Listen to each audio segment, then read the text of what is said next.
নমস্কার, শুভ সন্ধ্যা। আজকে শনিবার 22শে অগস্ট 2026। বাকচক্রের নতুন পথ চলা বিবেকানন্দ ঘরে ঘরের আজকে 276তম 276 সাপ্তাহিক ধারাবাহিক বক্তৃতামালায় আপনাদের সকলকে সাদর অভ্যর্থনা আমন্ত্রণ জানিয়ে আজকে আমাদের অনুষ্ঠান শুরু করছি। অনুষ্ঠানের বিষয় এবং বক্তা অপরিবর্তিত। অনুষ্ঠানের বিষয় স্বামীজির পত্রাবলী এবং বক্তা শ্রী তরুণ গোস্বামী, যার নতুন করে পরিচয় দেওয়ার কোনো প্রয়োজন আছে বলে আমি মনে করি না।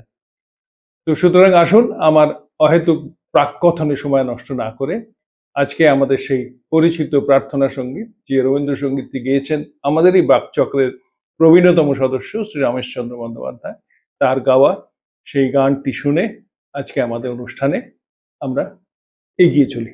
নমস্কার, ভালো থাকবে।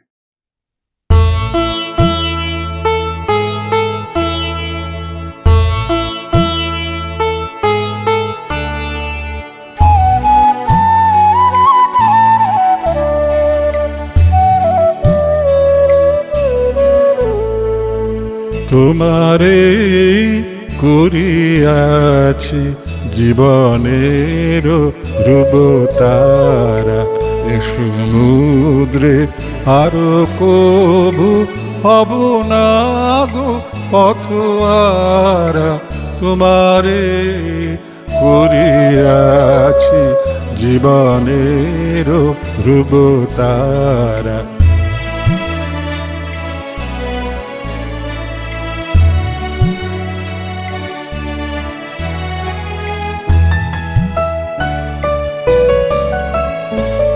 যেথায় আমি যাই না গো তুমি প্রকাশিত থাকো, যেথায় আমি যাই না গো তুমি প্রকাশিত থাকো। অকুল নয়ন জলে ঢালো গো কিরণ ধারা। তোমারে করিয়াছি জীবনের রূপতারা।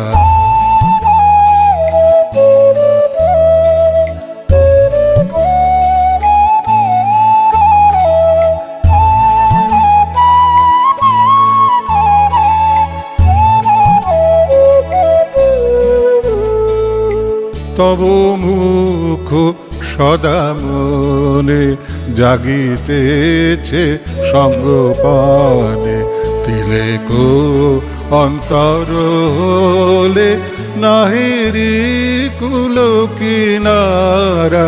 তব মুখ সদা মনে জাগিতেছে সঙ্গপানে, তিলেকো অন্তর হলে নাহেরি কুল কিনারা। কখনো বিপথে যদি ভ্রমিতে চায় হৃদি, কখনো বিপথে যদি ভ্রমিতে চায় হৃদি, অমনীয় মুখ হেরি শরমে যে হয় সারা। তোমারে করিয়াছি জীবনের রূপতারা, এ সমুদ্রে আরো কবু হব না গো পথহারা। তোমারে করিয়াছি জীবনের ধ্রুবতারা।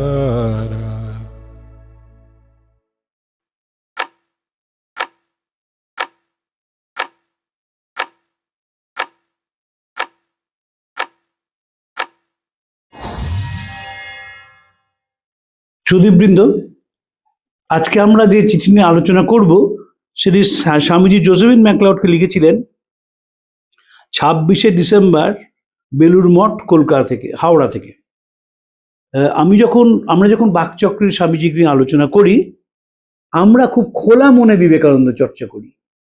আপনারা যারা বাকচক্র নিয়মিত শোনেন দেখেছি আমরা খোলা মনে বিবেকানন্দ চর্চা করি, এবং সাথে সাথে এটি বলার চেষ্টা করি যে বিবেকানন্দ মানুষ ছিলেন, ভারতবর্ষের দুর্ভাগ্য, স্বামীজিও বারবার লিখেছেন, আমরা খুব তাড়াতাড়ি দেবতা বানিয়ে ফেলি। আর দেবতার সুবিধা হচ্ছে অনুসরণ করার দরকার নেই। ধরুন বাড়িতে মা কালীর ছবি থাকে, দুর্গার ছবি থাকে, শিবের ছবি থাকে, কৃষ্ণের ছবি থাকে, রামের ছবি থাকে। তাঁদের কথা কিন্তু কেউ অনুসরণ করে না, কারণ তারা দেবতা। শ্রী ভগবান গীতায় বলছেন যে 4 ধরনের মানুষ আমাকে ডাকে, আর্ত ডাকে, অর্থার্থী ডাকে, জিজ্ঞাসু ডাকে এবং জ্ঞানী ডাকে। এই 4 জনের মধ্যে জ্ঞানী আমার সবচেয়ে প্রিয়, আমিও তো সবচেয়ে প্রিয়। কিন্তু আপনি যদি মানুষ হিসেবে পড়েন, তাহলে সেই মানুষটি কারো ভালো কাছ থেকে বোঝা যায়। আমি কেন এই কথাটি বলছি, স্বামীজি মিস্টার সেভিয়ারের মৃত্যুতে নাড়া খেয়ে গিয়েছিলেন। যেমন স্বামীজি যখন পরিব্রাজক, তখন খবর পান প্রমোদ দাস মিত্রর কাছে যখন আছেন বেনারসে, তার বোন সুইসাইড করেছেন। স্বামীজি কাঁদতে শুরু করেন। সেই কান্না শুনে দেখে প্রমোদ দাস বাবু বলেন, যিনি বেদান্তে পণ্ডিত, যে আপনি কাঁদছেন? স্বামীজি বলছেন, বেদান্তি হয়েছি বলে কি হয়েছে, চোখের জল সব ধোঁয়া হয়ে গেছে। শারদামণির কাছে একজন আসতেন তার বাগবাজারের বাড়িতে উদ্বোধনে, কয়েকদিন তিনি আসেননি। তো না আসার পর মা জিজ্ঞেস করছেন, মা তুমি আসনি কয়েকদিন, তোমার কি শরীর খারাপ হয়েছিল? তখন তিনি বলেন যে তার সন্তান বিয়োগ হয়েছে। যারা উপস্থিত ছিলেন, আশুতোষ মিত্রের বই আছে, এমন কাঁদছেন মা যে তার নিজের সন্তান চলে গেছে। বেদান্তের মূল কথা হচ্ছে মানুষের জন্য কান্না এবং ভাবা। তাই জন্য যে কথাটি স্বামীজি বলেছিলেন, আবার আমি রিপিট করছি, আমার কাজ হলো বেদান্তের শুষ্ক ভাবনাগুলোকে ভালোবাসা দিয়ে মোলাম করে, তার সঙ্গে সুতীব্র কর্মের মশলা মিশিয়ে যোগের পাকশালায় রন্ধন করে আমি এভাবে পরিবেশিত করতে চাই যাতে একটি শিষ্য তা হজম করতে পারে। আমি অনেক বেদান্তির পণ্ডিত দেখেছি, এই সংজ্ঞা কারুর মধ্যে দেখিনি। আমার এক মাস্টারমশাই ছিলেন, তিনি বেদান্তে মহাপণ্ডিত ছিলেন। তার একটা বড় গুণ ছিল, তিনি নাগাড়ে মানুষকে অপমান করতে পারতেন, কিন্তু বেদান্তের পণ্ডিত ছিলেন। পণ্ডিত টিকা মুখস্থ, কণ্ঠ জীবে মা সরস্বতী অবস্থান করছেন, স্বামীজি চাননি সেটা। বেদান্তের শুষ্ক ভাবনাগুলোকে ভালোবাসা দিয়ে মোলাম করে, যে মুহূর্তে ভালোবাসা দিলেন সেই মুহূর্তে আপনি মানুষ হয়ে গেলেন। স্বামীজি এটি কথা বলেছিলেন, অসাধারণ কথা, আমার এই প্রেমে উন্মত্ততা আছে কিন্তু কোনো বন্ধন নেই। আমি ভাববো না এটি পাশের মানুষ থাকলে। প্রেম বেদান্তের কথা বলা হচ্ছে। শ্রীরামকৃষ্ণ প্রশ্ন করলেন, মন উচ্চ গ্রামে উঠে গেল, এমন ভাবে উঠে গেল যে তখন আর জীবনের বোধ নেই, শরীরেরও কোনো বোধ নেই। তারপর সে ফিরে এলো, ফিরে এসে দেখলো মানুষ কাঁদছে, মানুষ যন্ত্রণায় ছটফট করছে। সে বেদান্তি। বেদান্তি যদি প্রশ্ন করেন যে সে কি কাঁদবে না কাঁদবে না, বেদান্তি বলেন কাঁদবে না, কারণ মায়ার সংসার। ঠাকুর বললেন, তা হয় নাকি? তা হতে পারে না। মানুষ যন্ত্রণায় ছটফট করবে, তুমি মুখ ফিরিয়ে নেবে, হয়? একে প্রেম বেদান্ত বলা হচ্ছে আজকাল। এবং রামকৃষ্ণ মিশনের সন্ন্যাসী স্বামী সর্বপ্রিয়ানন্দজি এবং আমার মাস্টারমশাই অরিন্দম চক্রবর্তী, এরা দুজনেই এই প্রেম বেদান্ত প্রচার করছেন। যে বেদান্তের যে ফিলসফি, সর্বং খল্লিদম ব্রহ্ম, সকলের মধ্যে তিনি আছেন, সে বিশ্ব চরাচর, এবং জীব ও ব্রহ্মৈব না পড়ে, জীব এবং ব্রহ্ম অভেদ। যদি এই তত্ত্বে কেউ বিশ্বাস করে, সে যন্ত্রণায় ছটফট করবে। স্বামীজি করেছেন তাই। আমার প্রিয় বন্ধু মিস্টার সেভিয়ার আমি পৌঁছাবার আগেই দেহত্যাগ করেছেন। তাঁর প্রতিষ্ঠিত আশ্রমের পাশ দিয়ে যে নদীটি প্রবাহিত, তাঁরই তীরে হিন্দু রীতিতে তার সৎকার করা হয়েছে। ব্রাহ্মণেরা তার পুষ্পমাল্য শোভিত দেহ বহন করে নিয়েছিল এবং ব্রহ্মচারীরা বেদধ্বনি করেছিল আমার আদর্শের জন্য। ইতিমধ্যেই 2জন ইংরেজ আত্মদান হয়ে গেল। এর ফলে প্রাচীন ইংল্যান্ড ও তার বীর সন্তানগণ আমার আরো প্রিয় হয়ে উঠেছে। ইংল্যান্ডের শ্রেষ্ঠ শোণিত ধারার ভবিষ্যৎ ভারতের চারাগাছটি মহামায়া যেন বাড়ি সিঞ্চিত করেছেন, মহামায়ারই জয় হোক। 2026 সালে যখন এই চিঠিটি আলোচনা করা হয়, তখন বোঝা যায় না যে স্বামীজি কেন এইভাবে ভেতর থেকে নাড়া খেয়েছেন। ভাবতে পারেন, একজন কালো আদমির জন্যে স্বামী স্ত্রী তাদের ইংল্যান্ডের সর্বস্ব বিক্রি করে ভারতবর্ষে ফিরে এলেন। ভারতবর্ষ থেকে অনেকে গিয়ে ইংল্যান্ডে সেটেল করেছেন, তার ভুরি ভুরি প্রমাণ আছে। কিন্তু সাহেব কলকাতায় সেটেল করেছে, ভারতবর্ষে সেটেল করেছেন, এর সংখ্যা নগণ্য। দীনবন্ধু অ্যান্ড্রুজ করেছিলেন, অন্য যারা মিশনারি তারা মাদার টেরেসাই করেছিলেন মিশনারি, কিন্তু এরা তো গৃহী। এবং তারা কোথায় থাকলেন? মায়াবতীতে। মায়াবতীতে কেন থাকলেন? স্বামীজি একটি কেন্দ্র করবেন, যে কেন্দ্রে যারা বিদেশি তারা গিয়ে অদ্বৈত মতে চর্চা করবেন। মায়াবতীতে গেলে দেখা যায় যে চতুর্দিকে যে আবহাওয়া সেটি ধ্যানের পক্ষে উপযুক্ত, কারণ সেখানে নৈঃশব্দ আছে। ধ্যানের একটা বড় কন্ডিশন হচ্ছে সাইলেন্স। এক্সটার্নাল সাইলেন্স যদি এক্সপিরিয়েন্স করা যায় তখন ইন্টারনাল সাইলেন্স মানুষ ফিল করে। আগে বাইরেটা শান্ত হতে হয়, তবে ভেতরটা শান্ত হয়ে যায়। এবং এইখানে তিনি অদ্বৈত কেন্দ্র করেছিলেন স্বামীজি।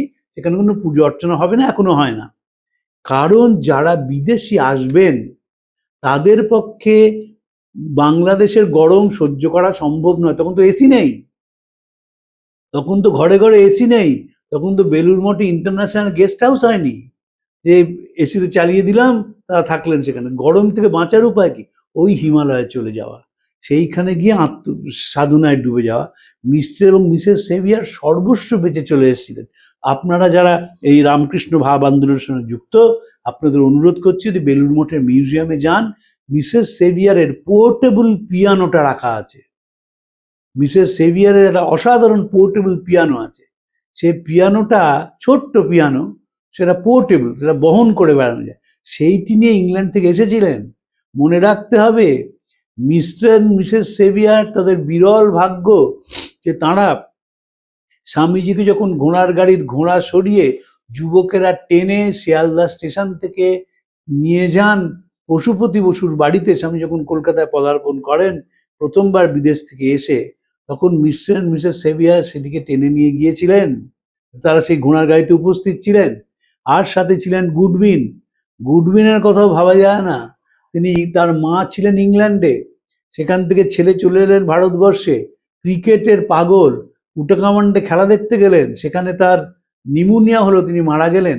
তার মাকে যে চিঠিটি স্বামীজি লিখেছিলেন সেটি বড় সাংঘাতিক। বলছেন ক্লান্তি কাকে বলে সে জানতো না।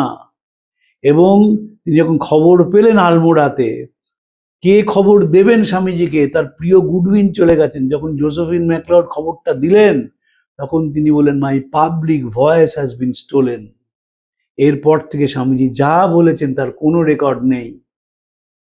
স্বামী যখন দ্বিতীয়বার গেলেন বিদেশে, একটা বক্তৃতাও গোটা পাওয়া যায় না।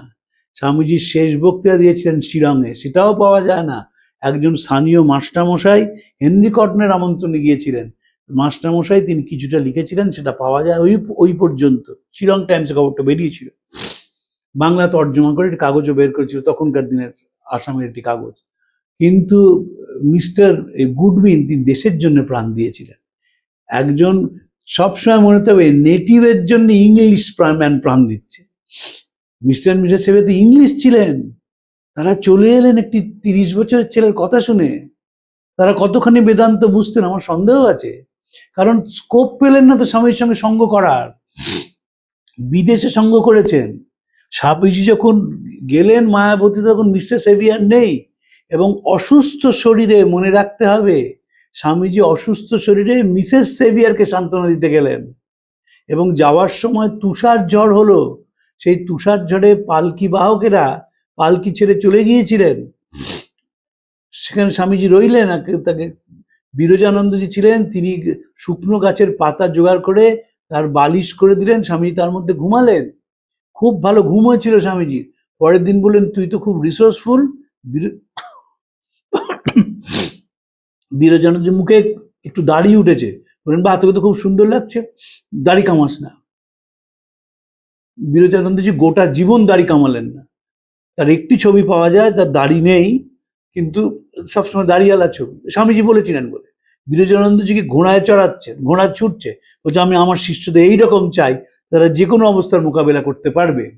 মিসেস সেভিয়ারকে সান্ত্বনা দিতে স্বামীজি গিয়েছিলেন মায়াবতীতে, অসুস্থ শরীর। 1900 সালে ফিরেই চলে গেলেন, কারণ মিসেস সেভিয়ার নেই, কি হবে, বাজ ভেঙে পড়েছে। মিসেস সেভিয়ার পরে ফিরে গিয়েছিলেন ইংল্যান্ডে। স্বামীজির এতখানি শ্রদ্ধা ছিল যে যখন ইংল্যান্ডে ফিরে যাচ্ছেন, স্বামীজির খুব ইচ্ছে ছিল যে তাকে ইংল্যান্ডে পৌঁছে দিয়ে আসেন, কিন্তু শরীরের অসুস্থতার জন্য সেটাও পারেননি যেতে। তাই জন্য বারবার মনে রাখতে হবে যে একজন ইংলিশম্যান, তিনি একটা ইংলিশ কাপল, তারা চলে এলেন দেশে শুধু বিবেকানন্দের কথায়। আমার সৌভাগ্য হয়েছিল দুখানা চিঠি পড়ার, যে চিঠি দুটি স্বামীজি লালা বদ্রিশাকে লিখেছিলেন মায়াবতীর ব্যাপারে। কিছুতেই বদ্রিশার পরিবার দিলেন না সেই চিঠির বেলুড় মঠকে। সুজিত চন্দ্র বন্দ্যোপাধ্যায়, তিনিও গিয়েছিলেন আলমোড়াতে, গিয়েছিলেন যে বাড়িতে স্বামীজি ছিলেন পাহাড়ের ওপর, অনেকখানি বাজারের মধ্যে দিয়ে উঠতে হয়, গিয়েছিলেন সেই ঘরটায়, ওগলে হাউস, যেখানে স্বামীজি এসে থাকতেন। সেখানে স্বামীজি ইজি চেয়ার রাখা আছে, আফটার শেভ লোকসান রাখা আছে, জুতো রাখা আছে, কিন্তু কিছুতেই দিলেন না। রাইটিং টেবিল রয়েছে, স্বামীজি দুখানে চিঠি আমি পড়েছি।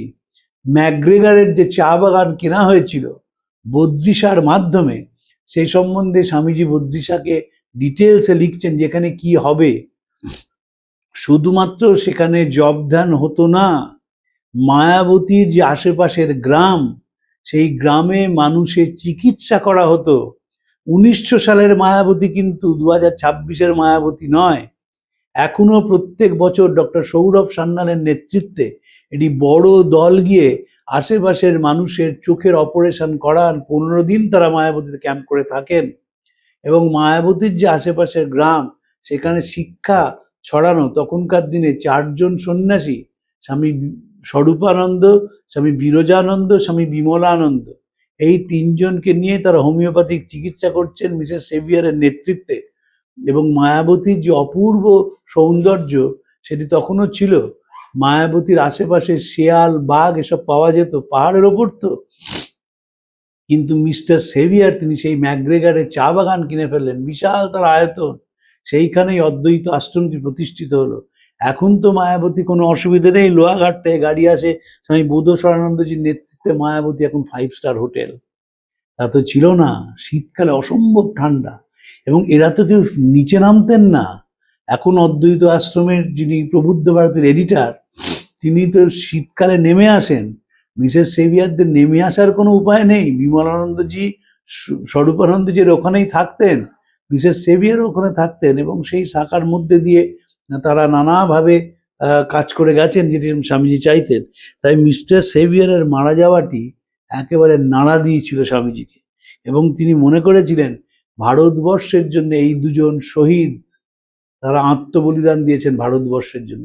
ভাবলে অবাক হয়ে যেতে হয়।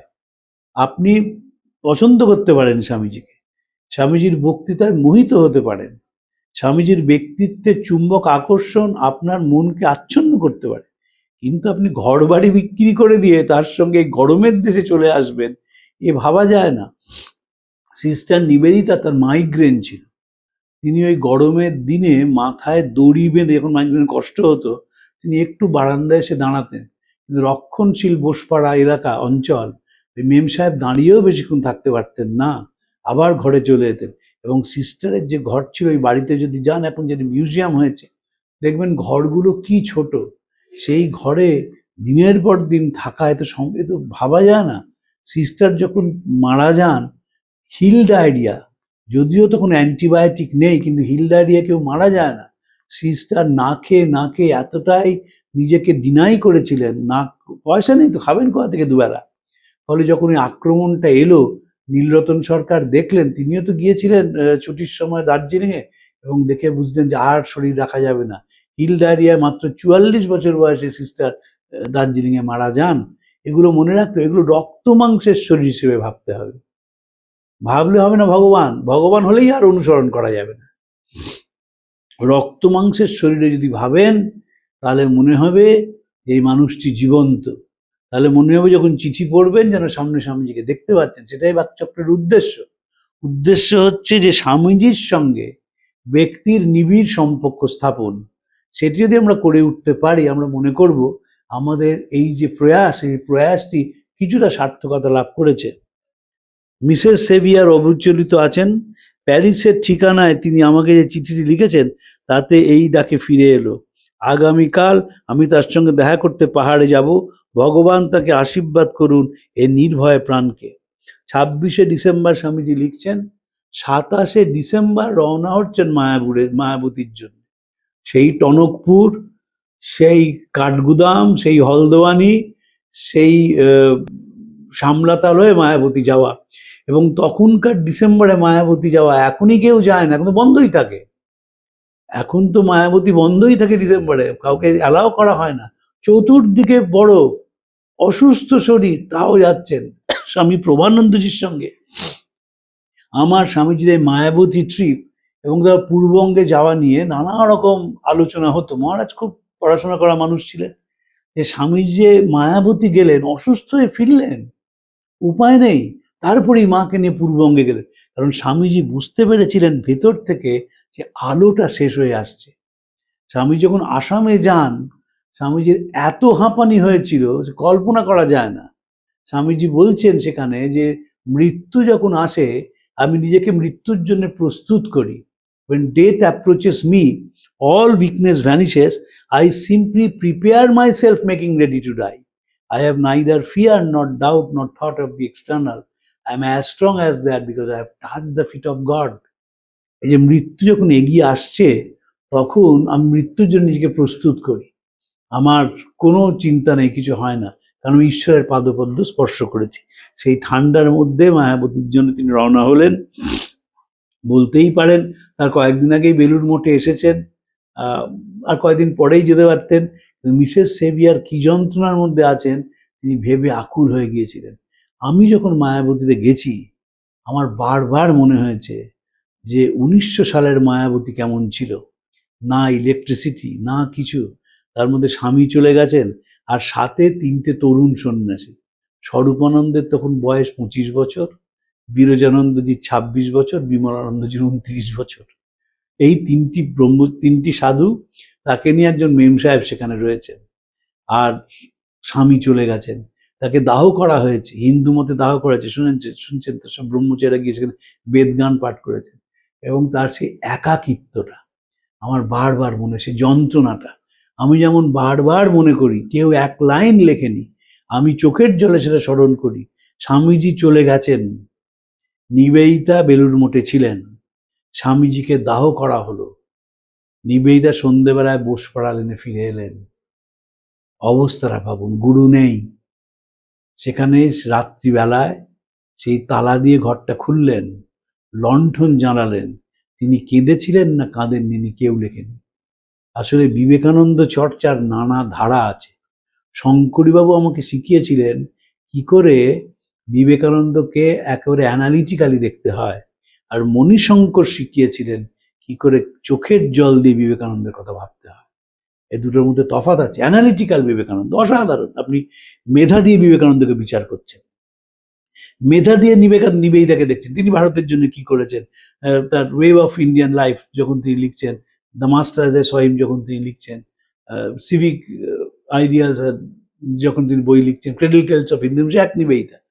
যেদিন স্বামীজি চলে গেলেন, তিনি একাকিনী ফিরলেন, তা তো সাথে কেউ নেই। ঘোড়ার গাড়ি করে একা ফিরলেন বোসপাড়া লেনে, নিঝুম বোসপাড়া লেন, কেউ জানেই না বিবেকানন্দের শরীর চলে গেছে। সেই অবস্থায় দরজা খুলে তিনি ভেতরে ঢুকছেন, অন্ধকার।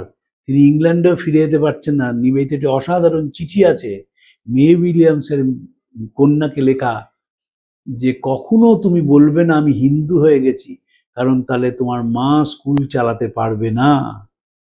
যখন মারা গেলেন নিবেদিতা, স্টেটসম্যান লিখলেন যে বহু মহামেডান মুসলমান তারা খ্রিস্টান হয়ে গেছেন, তার ভুড়ি ভুড়ি নজির আছে, কিন্তু একজন খ্রিস্টান কেন হিন্দু হয়ে গেলেন আমরা ভেবে অবাক হয়ে যাই। স্টেটসম্যান লিখেছিল, অ্যান্থোলজিতে চিঠিটি পাওয়া যায়, যদি কোনোদিন সৌভাগ্য আমি বইটা এনে এখানে পড়ে শোনাবো। কিন্তু এই সাহেবরা, তারা ভারতের জন্য প্রাণ দিয়েছেন। তারা তো ইস্ট ইন্ডিয়া কোম্পানি বা ব্রিটিশ গভর্নমেন্টের কেউ নয়, ইস্ট ইন্ডিয়া কোম্পানির অনেক এখানে শরীর চলে গেছে। এই পার্ক স্ট্রিট কবরখানায় যদি যান, সে কবরখানা কবে বন্ধ হয়ে গেছে, সেখানে দেখবেন ছোট ছোট বাচ্চারা প্লেগে মারা গেছে, ম্যালেরিয়ায় মারা গেছে, সব কবর রয়েছে। কবরখানাটি দেখবার মতন, পার্ক স্ট্রিট মল্লিক বাজারে ক্রসিংয়ে যে কবরখানা রয়েছে, সেখানে বহুকাল সে কবরখানা বন্ধ। তারা তো এখানে এসেছিলেন চাকরি করার জন্য, কিন্তু এরা তো চাকরি করার জন্য আসেননি, একটি ব্যক্তিকে ভালোবেসে শ্রদ্ধা করে এসেছিলেন, এবং সেই ব্যক্তির মধ্যে দিয়ে তারা ভারতবর্ষকে খুঁজে পেয়েছিলেন। ভারতবর্ষকে খুঁজে পেয়ে তারা সব ত্যাগ করেছিলেন ভারতবর্ষের জন্যে, এবং বিবেকানন্দের ভাষায় তারা শহীদ হয়েছিলেন। তাই স্বামীজির মনে হয়েছিল আমার এখনই গিয়ে মিসেস সেভিয়ারকে সান্ত্বনা জানানো উচিত, কারণ মিসেস সেভিয়ার কি প্ল্যান সেটাও ভাবতে চাইছিলেন স্বামীজি। স্বামীজিও বুঝে নিচ্ছিলেন যে তাঁর প্ল্যানটা কি হবে। তাহলে কি মায়াবতী বন্ধ হয়ে যাবে? মিসেস সেভিয়ার কি এইটি বিক্রি করে দেবেন? কারণ তার তো ইংল্যান্ডে সব চলে গেছে, বাড়িঘর সব বেঁচে এসছেন। যদি ইংল্যান্ডে ফিরে যান সেখানেই বা থাকবেন কোথায়? তার অর্থই বা কতটুকুনি? এই সব স্বামীজির মাথায় খেলেছিল। আমি যখন একটা কথা বলি, এটা অনেকে আমার সঙ্গে একমত হন, অনেকে হন না। যে স্বামী যদি সংসারে থাকতেন, যদি একজন সফল অ্যাটর্নি হতেন, তখন পরিবারের কথা ভাবতেন, স্ত্রী পুত্রকন্যাদের কথা ভাবতেন, আইন ব্যবসার কথা ভাবতেন, সাফল্যের সিঁড়িতে চচ্চর করে উঠে যেতেন। আর এইটা ভাবুন, একটি মঠ তিনি প্রতিষ্ঠা করেছেন, ওয়ান ম্যান আর্মি, আর কেউ নেই। আমেরিকা থেকে ফিরে এই রামকৃষ্ণ মিশন তৈরি করেছেন, তার আইন নিজে তৈরি করেছেন, তার কিভাবে অনুসরণ করা হবে সেটাকে লিখেছেন, নিদারুণ অর্থ কষ্টের মধ্যে দিন কাটাচ্ছেন। তার মধ্যে মায়াবতীতে মিসেস সেভিয়ার একটি প্রতিষ্ঠান করেছেন। সেই প্রতিষ্ঠানের ভবিষ্যৎ অনিশ্চিত হয়ে গেল মিসেস সেভিয়ার মারা যাওয়ার পর। কারণ যদি মিসেস সেভিয়ার আগে মারা যেতেন, মিসেস সেভিয়ার তাও সামলে নিতেন, কিন্তু একজন মহিলার পক্ষে ওখানে একা থাকা, যেখানে আর কোনো মহিলা নেই, ভয়ঙ্কর ব্যাপার। স্বামীজি ভাবছেন যে কি করবেন মিসেস সেভিয়ার, তিনি কি বিক্রি করে দেবেন চা বাগানটি? আবার যদি বিক্রি করে দেন, কিছু উপার্জন করেন, সেটা নিয়ে তিনি ইংল্যান্ডে ফিরে গেলেন। কিভাবে তার মনের অবস্থা, কিভাবে আলোচনা করতে হয়? স্বামীজির বা বয়স কতটুকু? তিনি তো ছেলে। আমরা এটা তো ভুলে যাই, আমরা তো মনে করি যে একজন বৃদ্ধ লোক, তা নয়, তার ছেলে, ইয়াং ম্যান। স্বামীজির 1900 সালে বয়স কত? 37 বছর বয়স। 37 বছর বয়সের একটি ছেলে, তার মাথায় বাজ ভেঙে পড়েছে। এত জিনিস ভেবেছেন। ওই ত্রিগুণাতীতানন্দকে লিখেছিলেন যে আমি চলতে চলতে হাঁপাতে হাঁপাতে তোমার উদ্বোধনের জন্য লিখছি। এটা লাখ কথার এক কথা। তাই বিবেকানন্দ যখন পড়বেন, তখন রক্ত মাংসের বিবেকানন্দের কথা ভাববেন রক্তার্ত স্বরবিদ্ধ বিবেকানন্দের কথা। বারবার তিনি আহত হয়েছেন।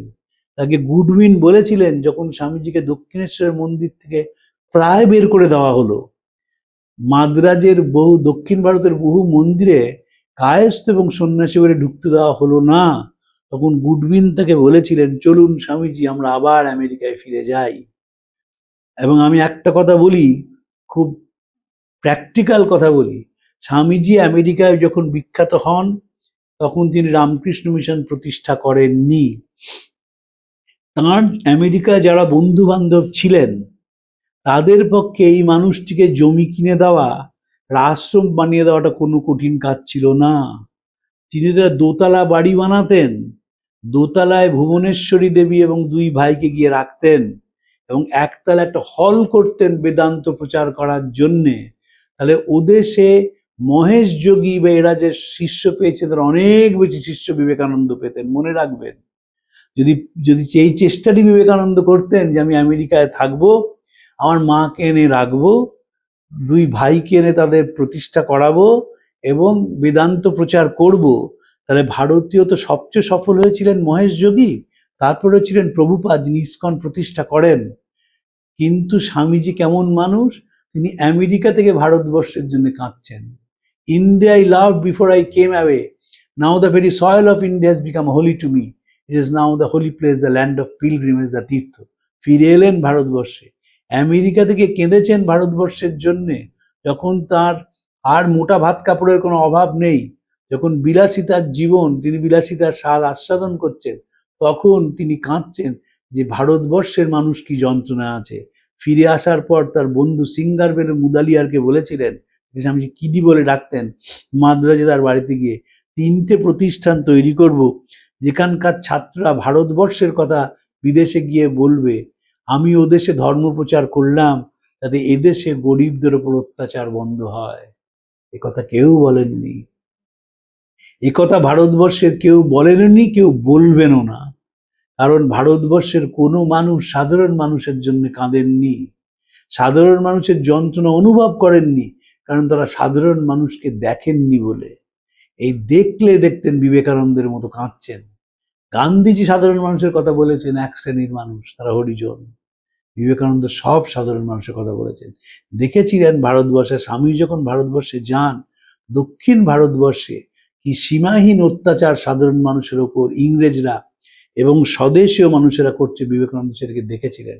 সেই দেখার জন্যই তার এই বিপুল প্রয়াস, এবং তার যে প্রয়াস তাতে যোগ দিয়েছিলেন জোসেফিন ম্যাকলাউডের মতো মানুষ, অলি সারাবুলের মতো মানুষ, নিবেদিতার মতো মানুষ, মিস্টার মিসেস সেভিয়ার এবং জে গুডউইন। কিন্তু এরা কেউ এদেশে থেকে যাননি, থেকে গিয়েছিলেন নিবেদিতা এবং mister and Mrs severe. Nivedita school করেছিলেন, নিবেদিতার সুবিধে ছিল কলকাতায় তিনি অত্যন্ত জনপ্রিয় মানুষ হয়ে উঠেছিলেন। কলকাতায় যারা পণ্ডিত ছিলেন, রবীন্দ্রনাথ বলুন, জগদীশচন্দ্র বোস বলুন, দীনেশচন্দ্র সেন বলুন, এরা সবাই, অবনীন্দ্রনাথ ঠাকুর বলুন, নিবেদিতার বন্ধু হয়ে উঠেছিলেন। কিন্তু মিস্টার অ্যান্ড মিসেস সেভিয়ার একা নির্বাসিত। বিবেকানন্দ কলকাতায়, বিবেকানন্দ দ্বিতীয়বার বিদেশে আছেন।